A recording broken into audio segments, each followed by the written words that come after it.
দর্শক, আমন্ত্রণ জার্নাল ডায়লগে আপনাদের সাথে আছি আমি ইমরান। আজকে আমরা কথা বলবো বাংলাদেশের সাম্প্রতিক 2025-26 অর্থ বছরের বাজেট নিয়ে।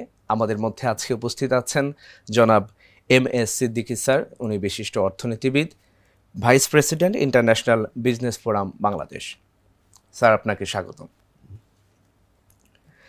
স্যার, আমরা দেখেছি আগের অর্থ বছরের চেয়ে 2025-26 অর্থ বছরে প্রায় 7,000 কোটি টাকার মতো কম করছে এবং প্রতি বছর সাধারণত বাজেট বাড়ে, কিন্তু এইবার কমছে কেন? হ্যাঁ, এটা প্রথমত হচ্ছে যে গত 16 বছর ধরে একটা রাজনৈতিক সরকার ছিল। রাজনৈতিক সরকার উন্নয়নের কথা একটু হাইলাইট করে বলেন, এটা মোটামুটি তারই একটা অংশ ছিল। কারণ দেখা গেছে 5 থেকে 6% বা 7% প্রত্যেকবার গ্রোথ দেখা গেছে স্ট্যাটিস্টিক্সে। সেই স্ট্যাটিস্টিক্সে যখন বলছে 6 থেকে 7% জিডিপির গ্রোথ হচ্ছে ইকোনমির, সুতরাং যখন ইকোনমির গ্রোথ হয়, এটা ইকোনমিক থিওরিতেই 6-7% বাজেটের আকার বাড়িয়ে দিতে হয়, নাহলে উন্নয়নের যে গতিধারা সেটা থাকে না। তো সেই জন্যই আপনি দেখেছেন যে দেশের অর্থনীতিতে উন্নয়ন হয়েছে এবং বাজেটেও এটা একটা প্রতিফলন দেখা গেছে। সেজন্যই প্রত্যেক বছর আপনারা দেখেছেন যে গ্রোথ বড়, বাজেট বড় থেকে বড় হচ্ছে, বড় থেকে বড় হচ্ছে। এটা আমরা পুরো 16 বছর ধরেই দেখেছি, সেটারই প্রতিফলন। তবে এইবার ব্যতিক্রম হচ্ছে নানা কারণে। অর্থনীতিতে যে অবস্থা, যেটা বহুল আলোচিত, যে আসলে গ্রোথ এই বছর যেটা এডিবি বলছে, ওয়ার্ল্ড ব্যাংক বলছে, কেউই 3.9-এর বেশি বলে নাই। 3.2 থেকে 3.9% গ্রোথ হবে। এদিকে আবার ইনফ্লেশন হচ্ছে 6-7%। সুতরাং দেখতেই পাচ্ছেন যে 3%, 4% গ্রোথ, ইনফ্লেশন 7%, এটার কোনো প্রতিফলন অর্থনীতিতে পড়বে না, অর্থাৎ সে রিয়েল গ্রোথটা হবে না। তেমন রিয়েল গ্রোথ না হলে অর্থনীতিতে সমস্যা আছে। তাছাড়া অন্য সমস্যা তো আছেই। আমাদের ফিনান্সিয়াল সেক্টরে যে পরিস্থিতি এখন, ব্যাংকগুলো, অনেকগুলো ব্যাংক বন্ধ হয়ে যাওয়ার অবস্থা, সেগুলোকে বাঁচিয়ে রাখার জন্য বাংলাদেশ ব্যাংক থেকে নোট ছাপিয়ে তাদেরকে প্রণোদনা দিতে হয়েছে। তারপরে তারা এখনও নিজের পায়ে দাঁড়াতে পারেনি। অ্যাটলিস্ট 10টা ব্যাংক। সরকার ভাবছে সেই ব্যাংকগুলোকে অ্যামালগামেট করে একটা দুইটা ব্যাংক বন্ধ করে দিয়ে কোনো একটা সুবিধা করা যায় কিনা ফাইন্যান্সিয়াল সেক্টরে। আর অর্থনৈতিক ক্ষেত্রে ডেভেলপমেন্ট প্রজেক্টে যেটা হচ্ছে যে আগের সরকারের অনেকগুলি ডেভেলপমেন্ট প্রজেক্ট ছিল, যেগুলোকে বর্তমান সরকার মনে করছেন যে এগুলো ভায়াবল প্রজেক্ট না, অথবা সেখানে বেশি বাজেট বেশি ধরা হয়েছে, দুর্নীতির সম্ভাবনা আছে। এই ধরনের প্রজেক্টগুলোকে এই সরকার আইডেন্টিফাই করে একটা একটা অনেকগুলো বন্ধ করে দিয়েছেন, বাতিল করেছেন, আবার স্থগিত করেছেন। তো এই ধরনের ক্ষেত্রে এর ভিতরে দেখা যাচ্ছে যে ডিজায়ার্ড রেভিনিউ কালেকশন হচ্ছে না। যেহেতু রেভিনিউ কালেকশন হচ্ছে, রেভিনিউ কালেকশন যদি না হয়, ফরেন লোনের ব্যাপারেও সীমিত হয়ে আসছে, অনেক কমে গেছে, অনেক কমিটমেন্ট কমে গেছে, ইনফ্লো অফ এইড কমে গেছে। তারপরে যেহেতু ইনফ্লো অফ এইড কমে গেছে, ডেভেলপমেন্ট প্রজেক্টগুলো তো মুখ থুবড়ে পড়ে যাবেই। তো সেদিক থেকে দেখা যাচ্ছে যে ডেভেলপমেন্ট প্রজেক্টগুলো বন্ধ হয়ে যাবে বা কমে যাবে, সেখানে ফান্ডের অভাব আছে, রেভিনিউ কালেকশন কম হচ্ছে, সব কিছু মিলিয়ে টাকার একটা সংকট হবে, ক্যাশ ক্যাপিটালের। তো ক্যাপিটাল না থাকলে বাজেটে শুধু একটা অঙ্ক, ডেভেলপমেন্টের অঙ্ক ধরে দিয়ে সেটা ইমপ্লিমেন্ট করা যাবে না। তাহলে তো সেটা আর বাজেট হলো না, সেটা একটা মুখরোচক একটা দলিল হয়ে যাবে। সে যদি দেখতে পাচ্ছেন যে এবার সরকার আগে থেকেই বলছে যে এবার আমরা বাজেটের আকার বাড়াবো না, বাজেটের আকার কমাবো। এবং এইটার মনে হচ্ছে যে কথা এবং কাজের ভিতরে এই সরকারের মিল আছে, যে তারা এটাকে ছোট করে ফেলবেন, কমিয়ে ফেলবেন। স্যার, রাজস্ব আদায় যে কম হচ্ছে এবং কম হলো, সেটির দায় কি অন্তর্বর্তী সরকারের উপর চেপে যাচ্ছে? কি করে হয়? এটা আগে থেকেই তো, গত 15-20 বছর ধরে বা 30 বছর ধরেই যদি আপনি দেখেন যে রেভিনিউ ডিপার্টমেন্টের যে টার্গেট দেওয়া হয়, সেই টার্গেট অ্যাচিভ করতে পারে না। তবে একটা ট্রেন্ড আছে, সেটা হলো যে প্রত্যেক বছরই কিছু না কিছু রেভিনিউ বাড়ে। এটা অর্থনৈতিক উন্নয়ন, ইকোনমিক অ্যাক্টিভিটিসগুলো বাড়ার কারণে, অথবা এনবিআর এর ইফিসিয়েন্সির কারণে। তবে আমি বলবো যতটুকু না এনবিআর এর ইফিসিয়েন্সি, তার থেকে হচ্ছে যে অটোমেটিক্যালি ইকোনমিতে একটা গ্রোথ হচ্ছে প্রতি বছরই। তো সেই গ্রোথের কারণে এটা রেভিনিউ বাড়বে, এটাই সবাই। আমদানি বেশি হলে কাস্টমস ডিউটি বেশি হবে, প্রোডাকশন বেশি হলে, গুডস অ্যান্ড সার্ভিস প্রডিউস হলে সেটার উপরে ট্যাক্স দিবে। যদিও আমাদের ভিতরে একটা প্রচলিত কথা আছে যে ব্যবসায়ীরা ট্যাক্স দেয় না, না দিয়ে তো উপায় নেই, কম দেয় হয়তো, কিন্তু একদম দিব না এটা তো ভাবা যায় না। কিছু ইনফর্মাল সেক্টর আছে, সেটা তো আর সবসময় থাকবেই। দেশে একটা ইনফর্মাল সেক্টর, আমাদের দেশে রাফলি অর্ধেকটা ইকোনমি হচ্ছে ইনফর্মাল সেক্টরে। তো ইনফর্মাল সেক্টরে যেটা আছে সেটা তো সরকার স্বীকার করে, কিন্তু তাদেরকে ধরতে পারে না, বা ধরার আগ্রহ কম, বা তাদেরকে ট্যাক্স নেটের আওতায় আনার জন্য যে কর্মকাণ্ড করা সেটা তারা করতে পারছে না। তো সুতরাং ওইটা বাদ দিয়ে ফর্মাল সেক্টর যেটা আছে, ফর্মাল সেক্টর তো গ্রোথ হয়েছে, ফর্মাল ইনভেস্টমেন্ট বেড়েছে, এক্সপোর্ট বেড়েছে, উৎপাদন বেড়েছে, আমাদের কনজামশন বেড়েছে, সবই তো বেড়েছে। সরকার বলছে যে তারা মূল্যস্ফীতি হ্রাস করতে যাচ্ছে, কিন্তু আমরা দেখতে পাচ্ছি তার আবার 15% মূল্য সংযোজন কর কিন্তু চাপানোর চেষ্টা করছে।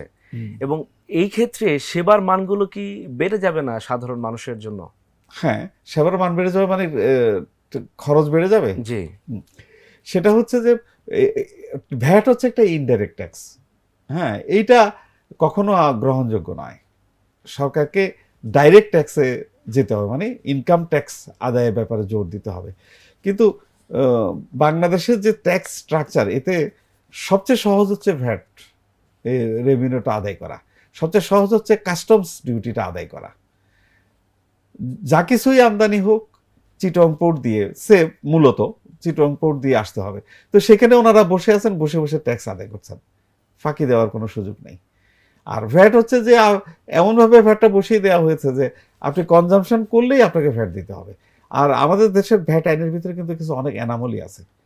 সেটা হচ্ছে যে ওনাদের ধারণা, ভ্যাট ডিপার্টমেন্টের ধারণা যে ব্যবসায়ীদের কাছ থেকে ভ্যাটটা আদায় করতে হবে। ভ্যাট কিন্তু কনজিউমার দেয়। এবং ইনকাম ট্যাক্স আর ভ্যাটের ভিতরে যে ডিফারেন্স, এটা স্পষ্ট করে বলা দরকার। ইনকাম ট্যাক্স হচ্ছে যে একজন মানুষ, একজন ইন্ডিভিজুয়াল, একটা কোম্পানি ইনকাম করলেই ট্যাক্স দিতে হবে। আর ভ্যাট হচ্ছে, ভ্যাট দেয় ইন্ডিভিজুয়াল কনজিউমাররা, তারা কনজিউম করলে ভ্যাট দেবে। অর্থাৎ একটা গরিব মানুষ কম খায়, কম কেনাকাটা করে, সে কম ভ্যাট দেবে। একজন ধনী লোক বেশি কেনাকাটা করে, সে বেশি ভ্যাট দেবে। তার মানে কিন্তু আমাদের দেশে উল্টো হয়ে গেছে। ওরা করে কি, ওই ব্যবসায়ীদের কাছ থেকে ভ্যাটটা আদায় করে নেয়, যার জন্য সেটা করতে যে একজনের উপর ডবল ভ্যাট হয়ে যায়। আবার ফাঁকিবাজিও আছে। হ্যাঁ, যারা দেয় না তারা ভ্যাট দেয় না, আর যারা দেয় তাদেরকে ধরে তাদের কাছে ডবল ভ্যাটও আদায় করা হচ্ছে। এতে হচ্ছে কি, জিনিসপত্রের দাম কিন্তু বেড়ে যাচ্ছে। হ্যাঁ, আর যখনই ব্যবসায়ীদের কাছ থেকে আদায় করছে, ব্যবসায়ীরা এই টাকাটা আবার, এই ভ্যাটের টাকাটা আবার সকলের কাছ থেকে আদায় করতে হয়, কারণ সে তো আর বাড়ি থেকে এনে টাকাটা দিবে না। হ্যাঁ, তো তার মানে কি, ইনকাম ট্যাক্সের মতো ভ্যাটটা হয়ে গেল। আমি আপনাকে সহজ করে বোঝানোর জন্য যে কেন ভ্যাট ক্ষতিকর হচ্ছে আমাদের দেশে, কারণ আমি একটু আগে বলেছি যে ভ্যাটটা যিনি কনজিউম করবেন, কনজিউমার দিবেন। এবার আমি কনজিউম করলাম না, কিন্তু আমার উপর এটা অ্যাপ্লাই হয়ে গেল। আমি চাল কিনি বা ডাল কিনি, কথা বলছি, চালের উপর ভ্যাট নাই। বা আমি তেল কিনি, তেলের উপর ভ্যাট বসিয়ে দিয়েছে। ওইটা যখন আমি কিনতে যাই, আমি ডবল ভ্যাট দিতে হচ্ছে, কারণ ট্যাক্সের ভ্যাটের সিস্টেমের কারণে বেশি ভ্যাট নেওয়া হচ্ছে একটা কোম্পানি থেকে। আবার ইনফর্মাল সেক্টরে যারা আছে তাদের কাছ থেকে কোনো ভ্যাট নেওয়া হচ্ছে না, গ্রামের একটা ঘানি তার কাছ থেকে কিন্তু নেওয়া হচ্ছে না। তো এই সমস্ত এনামলির কারণে ট্যাক্সটা আনইভেনলি এবং আনফেয়ারলি মানুষের উপর ইম্পোজ হচ্ছে। সুতরাং এইটাকে কারেকশন করতে হবে। এবং 15% ভ্যাট কিন্তু আমাদের দেশের জন্য বেশি। আমি ব্যক্তিগতভাবে মনে করি যে এটা 10% বেশি হওয়া উচিত না। এবং ওই যে কোনোটার উপর ভ্যাট আছে, কোনোটার উপর ভ্যাট নাই, এই যে সিলেকশনটা, কাকে ভ্যাট এক্সাম্পশন দেওয়া হবে, এগুলো কিন্তু এনবিআর এই সিদ্ধান্ত নেয় বা সরকার নেয়। এটা সমস্যা আছে। এটা করতে গেলে তখন আনফেয়ার হয়ে যায়। যিনি প্রভাবশালী উনি এক্সাম্পশনটা পেয়ে যান, আর যিনি নিরীহ ছোট ব্যবসায়ী সে পায় না। তো এখন ওই যেমন বলছি যে ব্যবসায়ীরা কেন এক্সাম্পশন নিতে যায়, তারা কেন এনবিআর দৌড়ে যায় যে ভ্যাট এক্সাম্পশন দাও? কারণ তারা দেখতে পাচ্ছে যে ভ্যাটটা আলটিমেটলি ব্যবসায়ীরা দিতে হয়, তারা দিয়ে তারপর টাকাটা আদায় করতে হয়। এখন এই অ্যানামরিটা যদি দূর না করা যায় তাহলে তো ফেয়ার হবে না, ট্যাক্স জাস্টিসটা হবে না, সেখানে আমাদের সমস্যা আছে। স্যার আমরা দেখছি বাংলাদেশে কর জিডিপির অনুপাত সবসময় 10-এর নিচে থাকছে। 7-10 হলে তো ভালোই ছিল। তাহলে এটা আসলে বাড়বে কবে, বা বাড়ানোর পদ্ধতিটা আসলে কি? সরকার কি বাড়ানোর পদ্ধতি করতে পারে? পদ্ধতি হচ্ছে প্রথমত আসলে ট্যাক্স জাস্টিসটা নিয়ে চিন্তা করতে হবে। যার উপরে ট্যাক্স হবে তার কাছ থেকে আদায় করতেই হবে, আর যার উপর ট্যাক্স হবে না তার কাছ থেকে নেওয়া যাবে না। এখন এইটার প্রাইমারি সোর্স হচ্ছে যে ইনফর্মাল সেক্টরে যে 50% ইকোনমিক অ্যাক্টিভিটিস আছে, বিজনেস আছে, এদেরকে ভ্যাটের আওতায় আনতে হবে। আপনি যদি আপনার গ্রামে যান, আপনার কোথায় বাড়ি আমি জানি না, আপনি আপনার উপজেলায় যে দেখবেন সেখানে 10 তলা বিল্ডিং আছে। হ্যাঁ, যিনি ঢাকা শহরে 10 তলার বিল্ডিং করেছেন উনি কম বেশি কিছু ভ্যাট দেন। আপনি উপজেলা লেভেলে যান, উনি তো ভ্যাট দিচ্ছেন না, বা ওনাকে ভ্যাটের আওতায় আনা হচ্ছে না। এবং শুধু তাই না, বাংলাদেশে বিভিন্ন দেশি বিদেশি ব্র্যান্ডের জিনিসপত্রের দোকান হয়ে গেছে উপজেলা লেভেলে, ফ্রিজের দোকান হয়ে গেছে। আপনি বাংলাদেশের ব্র্যান্ডেড ফ্রিজগুলো আপনি উপজেলা লেভেল থেকে কিনতে পারছেন। তার মানে কি, ওইখানে একটা শোরুম করলে কত টাকা ইনভেস্ট করতে হয়, কত কোটি টাকা, সেই ক্যাপিটালটা করতে গিয়ে আসলো।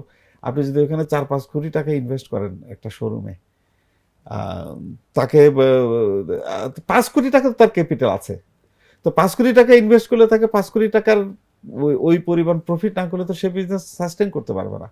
একটা সহজ ক্যালকুলেশন আপনাকে আমি দেখি না, কারোর প্রতি কোনো বিরোধ থেকে আমি বলছি না, একটা এক্সাম্পল দেওয়ার জন্য আমি ফ্রিজের কথা বললাম। তো এখন যারা ভ্যাট নিয়ে ডিল করেন ওনারা তো ওদেরকে ধরছেন না। আমি ব্যক্তিগতভাবে জানি অনেক দোকানের মালিক, তারা এরকম 10-15 হাজার টাকা ডেলি ভ্যাট দেয়। তারপর তাদের মিসেলিনিয়াস এক্সপেন্ডিচার হয়তো লাখ টাকা। হ্যাঁ, ওরা দোকানের কোনো হিসাব নাই, কোনো হিসাব নেওয়া হয় না, ওরা প্রতিদিন 10,000 টাকা ভ্যাট দিয়ে দিচ্ছে এবং এবং এবং এবং দিচ্ছে। তো তাহলে ভ্যাটের আপনি যদি ওইটা ক্যালকুলেশন করেন, যদি 1 লক্ষ টাকাই হয়, সেই 1 লক্ষ টাকা থেকে 90,000 টাকা জাতি ডিপ্রাইভ হচ্ছে। তো সেটাকে রেগুলারাইজ করতে হবে, রেগুলেট করতে হবে।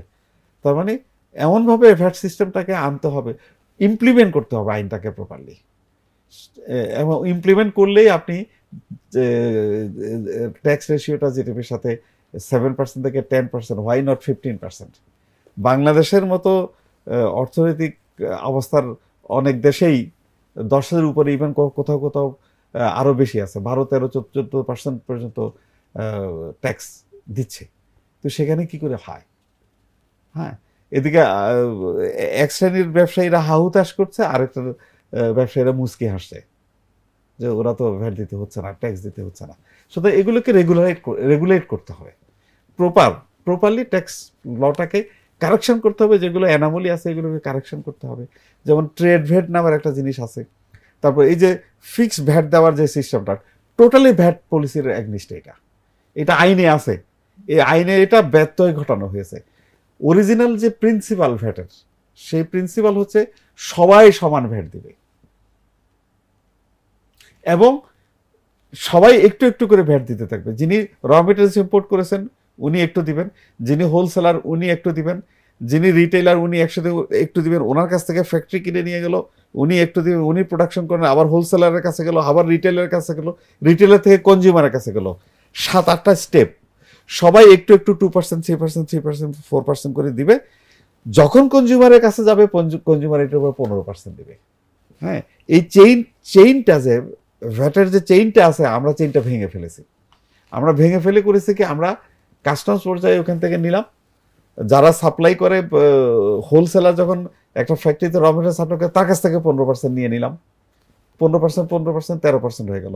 আবার সে যখন বিক্রি করলো তার কাছ থেকে আমি আরো হয়তো 5% নিয়ে নিলাম, 30%, 5%, 35% হয়ে গেল।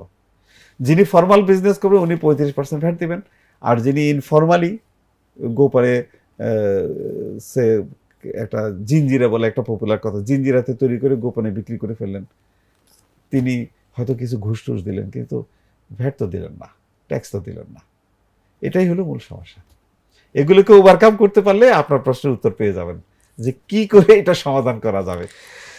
স্যার, বাজেটের রাজস্ব আহরণের বড় একটি অংশ আমাদের পরোক্ষ কর নির্ভর। হ্যাঁ, তো এটা বিবর্তনমূলক, সেই ক্ষেত্রে গরিব জনগণের জন্য এটা অনেক কষ্টকর হয়ে যাচ্ছে। তো এটার প্রতিকার কি হতে পারে? আমি তো এতক্ষণ আপনার প্রশ্নের উত্তর দিয়েছি। ইনডাইরেক্ট ট্যাক্স মানে ভ্যাট, এটা বিবর্তনমূলক, মানে এটা পরিবর্তনশীল বলতে চাচ্ছেন। তো সবসময় পরিবর্তন হবে, এটা আপগ্রেড হবে লোকাল মার্কেট কন্ডিশনের সাথে। আপগ্রেড, আমরা তো আপগ্রেড করিনি, আমরা পেছনের দিকে নিয়ে গেছি। আমরা ট্রেড ভ্যাট বলছি, আমরা ফিক্সড ভ্যাট বলছি, কখনোই হতে পারে না। ইভেন টার্নওভার ট্যাক্স একটা সিস্টেম আছে, ওইটাও প্রপার নয়। এখন টার্নওভার ট্যাক্সটা রাখতে হবে। আমাদের দেশে ইনফর্মাল সেক্টরটাকে ফর্মাল সেক্টরে আনার জন্য টার্নওভার ট্যাক্স মানে হচ্ছে 3% অন গ্রস সেলস প্রোডাকশনের উপরে, এটাকে টার্নওভার ট্যাক্স বলে। সেটা রাখা যেতে পারে টু সার্টেন পিরিয়ড। 1912 সালে ভ্যাট আইন হয়েছে, এটা 1916 সালে ইমপ্লিমেন্ট হয়েছে সম্ভবত। 16 সাল থেকে আজকে 25 সাল, প্রায় 10 বছর আমরা আইনটাকে তো আপগ্রেড করতে পারি নাই, বরঞ্চ এটাকে আরো খারাপ করেছি। তারপরে আপনার কাস্টমস ডিউটি নিয়ে বলতে হয়। কাস্টমস ডিউটি হচ্ছে সবচেয়ে খারাপ একটা ট্যাক্স। এটা দেশের ইকোনমিক অ্যাক্টিভিটিকে ক্ষতিগ্রস্ত করে, এটা একটা রিগ্রেসিভ ট্যাক্স। এইটা আপনি মনে করেন, আপনি যদি একটা ইন্ডাস্ট্রিতে যে মনিটর করেন, আপনি দেখবেন র মেটেরিয়ালসটা যখন ইম্পোর্ট হয়, চিটং পোর্টে আসলে ওইখান থেকে অ্যাডভান্স ট্যাক্স নিয়ে নেওয়া হলো, কাস্টমস নিল, অ্যাডভান্স এআইটি নিল, নেওয়ার পরে এইটা প্রসেস হয়ে বিক্রি হয়ে ফ্যাক্টরিতে যে এটার প্রোডাকশন হলো, আবার এটা প্রসেসে যখন কনজিউমার কাছে গেল, তখন এটা প্রায় 1 থেকে 1.5 বছর সময় লেগে যায়। তার মানে যেই ট্যাক্সটা কনজিউমার দিবে 1.5 বছর পরে, সেই ট্যাক্সটা আমরা 1.5 বছর আগে যিনি র মেটেরিয়ালস ইম্পোর্ট করেন তার কাছ থেকে নিয়ে নিলাম। এটা কি আনফেয়ার নয়? আমরা তো বলছি কনজিউমার দিবে, যখন কনজিউম করবে, পারচেস করে নিয়ে যাবে, তখন দিবে। সেটা আমরা 1.5 বছর আগে নিয়েছি। আপনি একটা বিজনেসের ওয়ার্কিং ক্যাপিটালকে ব্লক করে ফেললেন, এটা কি আনফেয়ার নয়? আমরা সেই আনফেয়ার কাজটা করছি। এটাই হলো ইনডাইরেক্ট ট্যাক্সের আনফেয়ার অ্যাপ্লিকেশনের দুর্বলতা। এবং এইসব কারণেই যে ট্যাক্স জিডিপি রেশিওতে কোনো পরিবর্তন আপনি দেখছেন না, এটার কোনো সুযোগই নাই।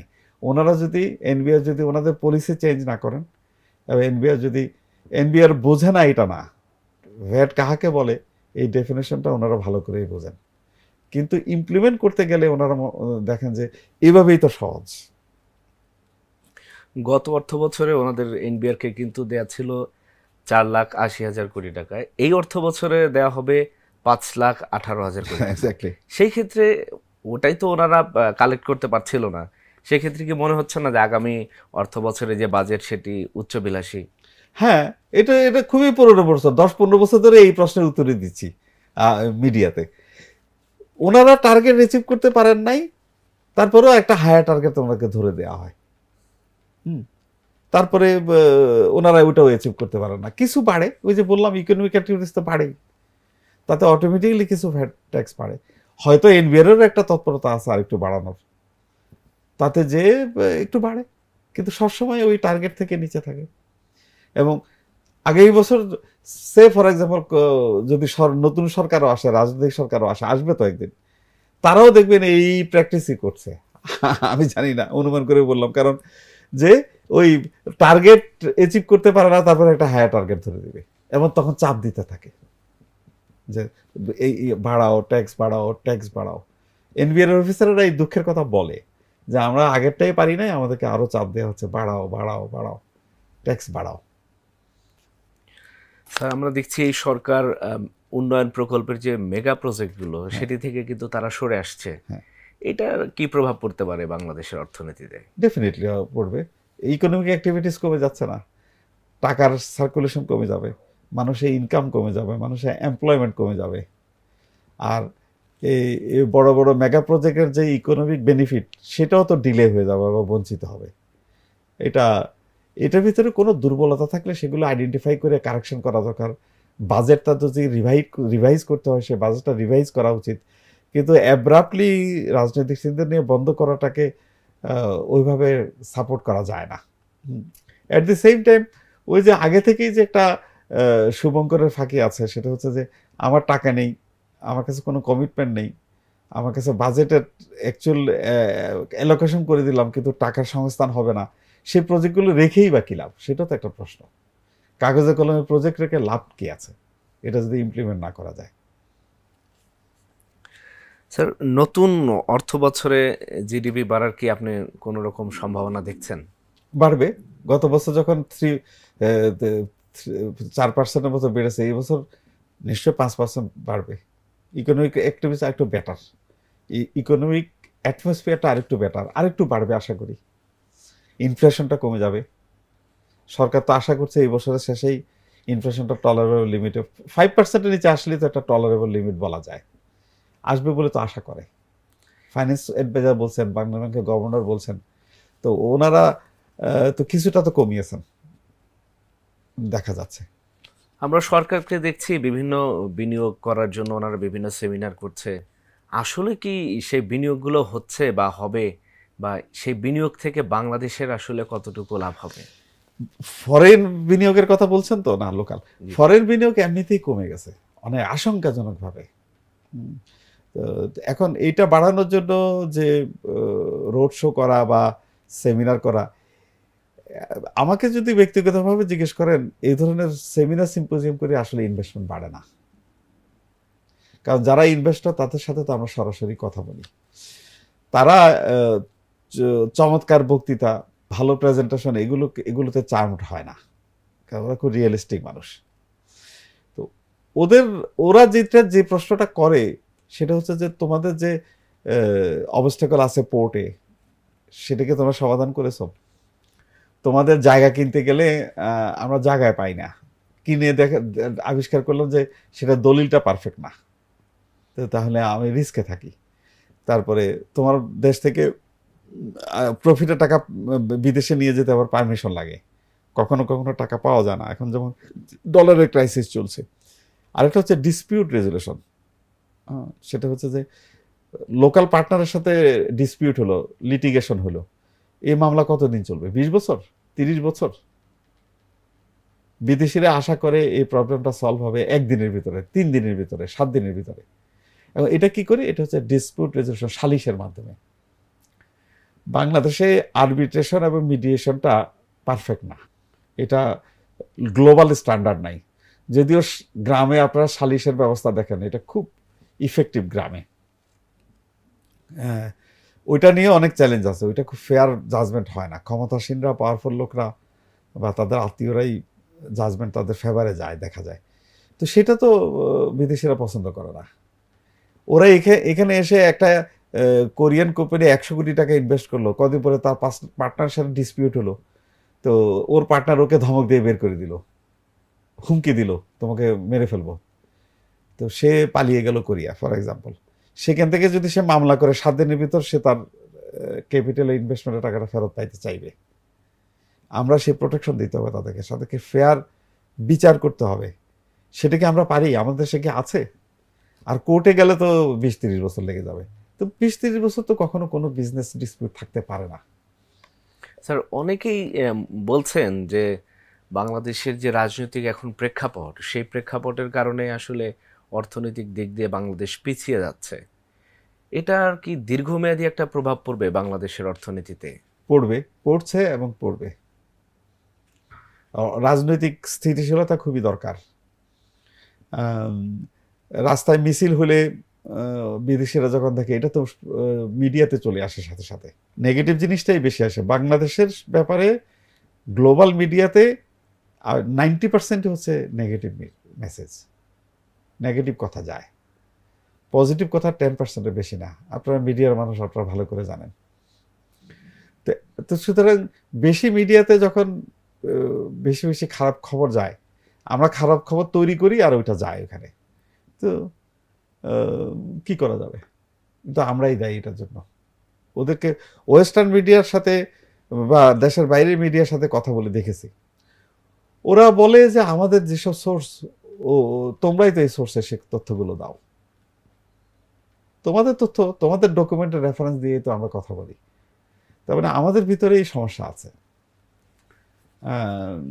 এই ব্যাপারে অবশ্য ন্যাশনাল কনসেনসাসও নাই। আমরা কিভাবে আমাদের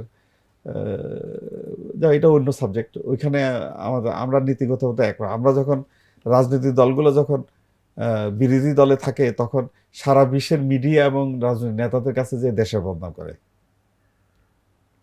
এটা আদার ওয়ে অ্যারাউন্ড। যারা ক্ষমতা আছে তারা যখন ক্ষমতা থেকে নামে, তখন তারা আবার শুরু করে। এটা খুব খারাপ মেসেজ যায়। আমরা যখন ফরেন ডিপ্লোম্যাটিক মিশনগুলোতে ডিনার পার্টিতে যাই, দেখি আমাদের সাথে বিদেশে যাতে বাংলাদেশের লোকেরা সারাক্ষণ নিজের দেশে বদনাম করে।